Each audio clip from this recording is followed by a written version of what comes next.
Selamat pagi Bu Priti. Untuk kesempatan ini saya ingin berdiskusi dengan Bapak untuk bertanya jawab mengenai kasus dilema etika yang biasanya terjadi di lingkungan sekolah kita.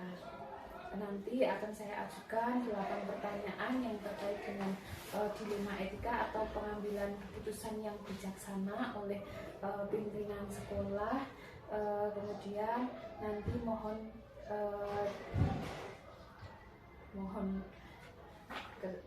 jawaban Bu Pak, mohon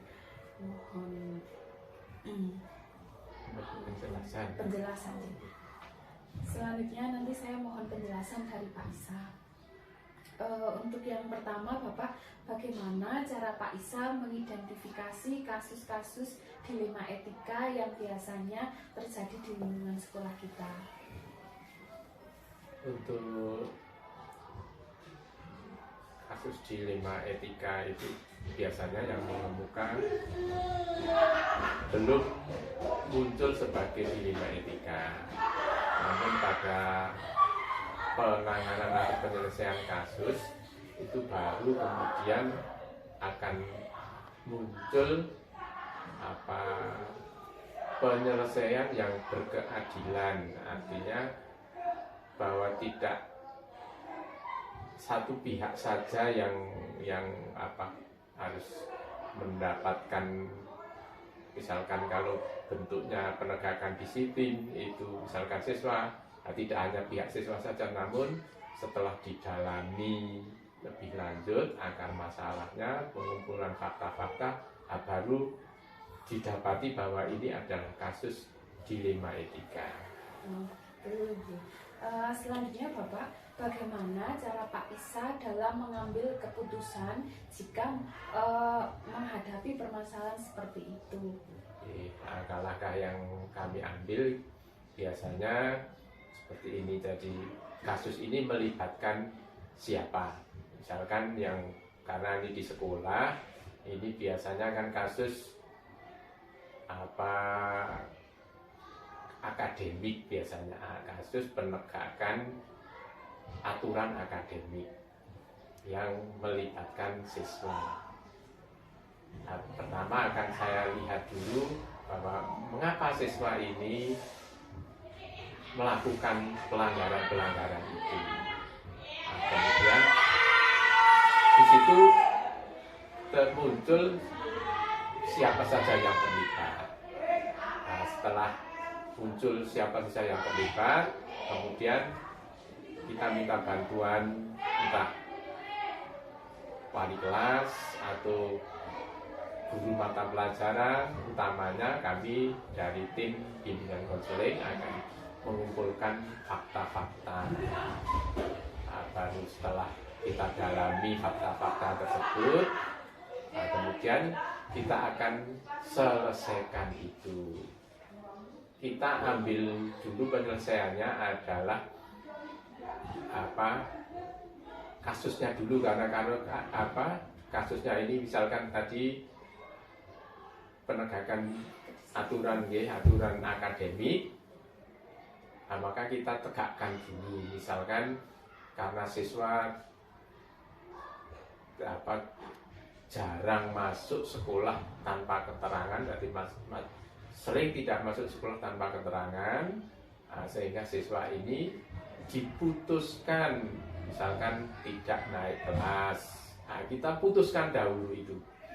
Namun di sisi lain ada dilemanya juga, bahwa kita tidak berpihak pada keberlanjutan pendidikan pada anak, sehingga yang sisi ini kemudian kita juga akan beri kebijakan. Misalkan siswa kemudian memenuhi apa kekurangannya, kalau dia misalkan tidak hadir, mengganti ketidakhadiran itu sesuai dengan yang kita sepakati dalam penyelesaian kasus itu. Selanjutnya Bapak, apakah ada hal-hal yang Bapak anggap efektif dalam pengambilan keputusan tersebut?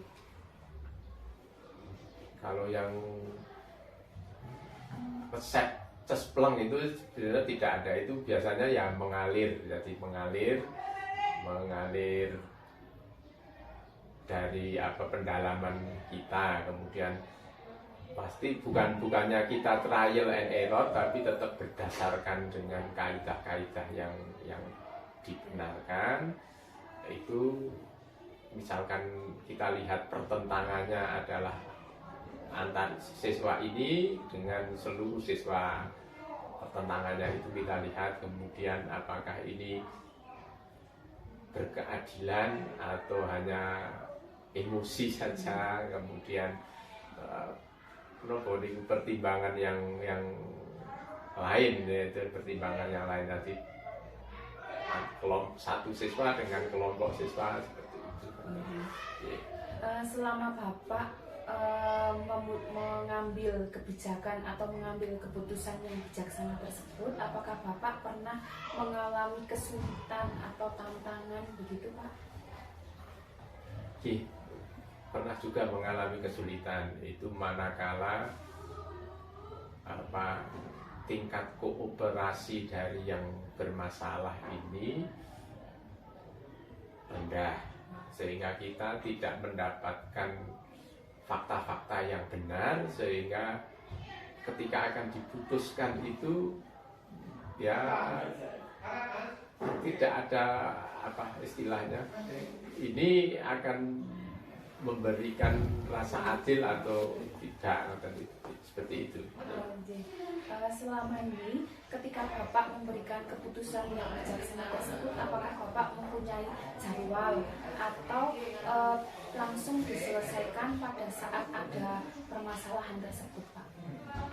Kalau jadwal tidak, hanya kita punya target waktu.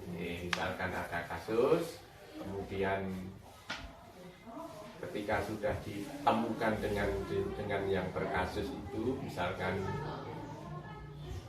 guru mapel dengan siswa, setelah kami bertemu, kita punya target saja, ini dalam minggu ini harus kita selesaikan sebelum berlarut-larut untuk memberikan rasa nyaman bagi semuanya. Berarti kondisional nih, Pak.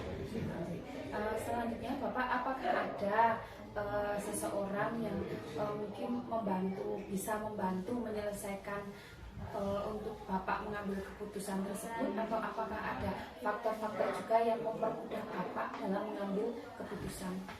Itu ada, karena kita berada di sekolah, kita ada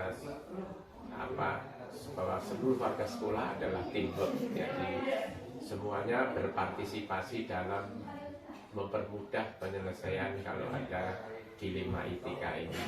Utamanya dalam kami mengumpulkan data dan fakta itu baik dari Bapak Ibu guru, guru mapel, wali kelas, kemudian utamanya guru BK, itu akan memberikan data-data yang seakurat mungkin. Kemudian juga dari teman-teman siswa yang berkasus itu juga memberikan sumbangan fakta. Kemudian kalau faktor-faktor yang mempermudah itu biasanya karena siswa ini kemudian ditangani dengan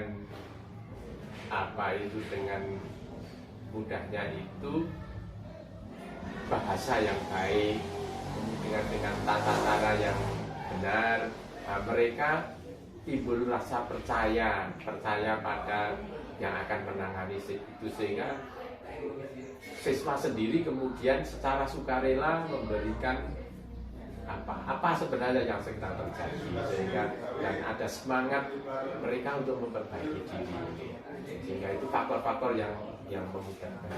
Di lain personal juga ada faktor yang memudahkan dalam pengambilan keputusan.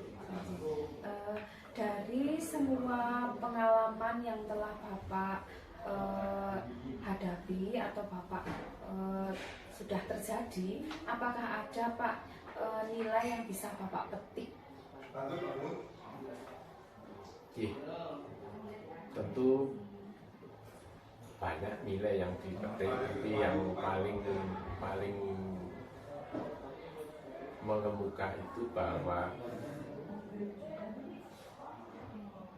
kejujuran itu mempermudah kita dalam mengambil keputusan. Artinya kejujuran di sini, fakta dan data itu muncul dari kejujuran. Nah, kemudian memudahkan kita mengambil keputusan sehingga keputusan yang diambil tidak keliru. Kemudian yang kita pertimbangkan dalam mengambil keputusan ini adalah keadilan yang kita tentu prioritasi dulu. Jadi misalkan sebagai contoh kasus siswa sering membolos, maka yang kita prioritaskan ditegakkan adalah aturan bahwa membolos ini tidak baik, tidak benar, dan berakibat konsekuensinya pada kenaikan dan sebagainya. Itu kita tegakkan dulu. Nah, kemudian di sisi pihak siswa yang agak terhambat ini, kemudian kita juga berikan treatment begitu, berikan kesempatan untuk bisa memperbaiki diri.